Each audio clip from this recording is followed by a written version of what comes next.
सायंकाल श्री कृष्ण का व्रज में आगमन। दिन ढलने पर वेणु की गंभीर ध्वनि द्वारा गैयाओं को लौटाते हुए और गोधूली से धूम्रवान मयूर मुकुट को मस्तक पर धारण करते हुए मुरझाई सी वनमाला से युक्त एवं गोचारण से शांत होकर भी रमणीय आकृति विशिष्ट गोपियों के नेत्रों के उत्सव स्वरूप के शव भगवान तुम्हारे लिए समस्त कल्याण प्रदान करें। उस समय किसी गोपी ने कहा, हे गोशव, गोधूली द्वारा मुझे हुई दृष्टि से मुझे कुछ दिखा नहीं, अतः अपने चबूतरे से नीचे गिर पड़ी हूँ। हे गिरे पेड़ों को उठाने वाले नाथ, मार्ग में पड़ी हुई मुझको क्यों नहीं उठाते? कारण विषम पाण पीड़ित मन वाली सब गोपियों के अथवा दुर्घटनाओं में दुखित मन वाली सब अबलाओं के एकमात्र आप ही आश्रय हो। गोपी ने गोष्ठ में जिनसे आतुर हो इस प्रकार कहा, वे ही प्रणत जन दुख हरण श्री हरि तुम्हारी चिरकाल तक रक्षा करें।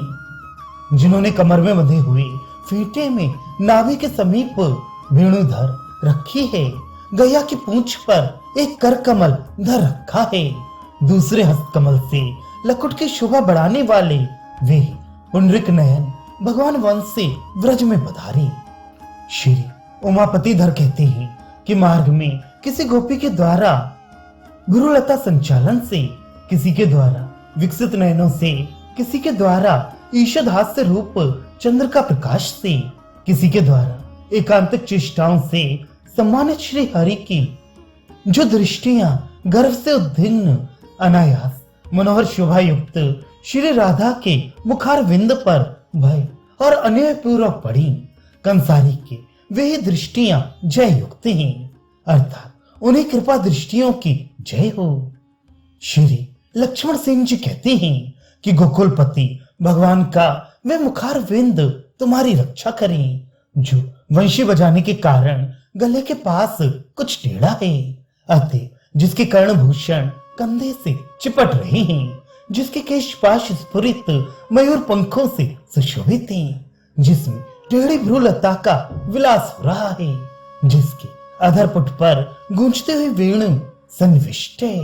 एवं जो अनुराग अथवा अभिप्राय पूर्वक श्री राधा के मुख पर अपनी विस्फारित दृष्टि लगाए हुए हैं। श्री नाथोक कवि कहते हैं कि जिसके वाम स्कंध पर वाम कपोल वंशी बजाने के कारण स्थित है,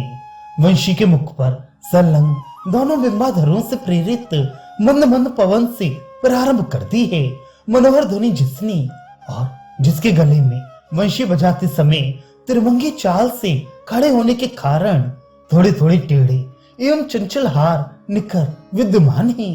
एवं वंशी के प्रत्येक मुख छिद्र पर जिसकी चंचल उंगलियां कभी नीचे को जा रही हैं तो कभी ऊपर को पोटुआ उठा रही हैं,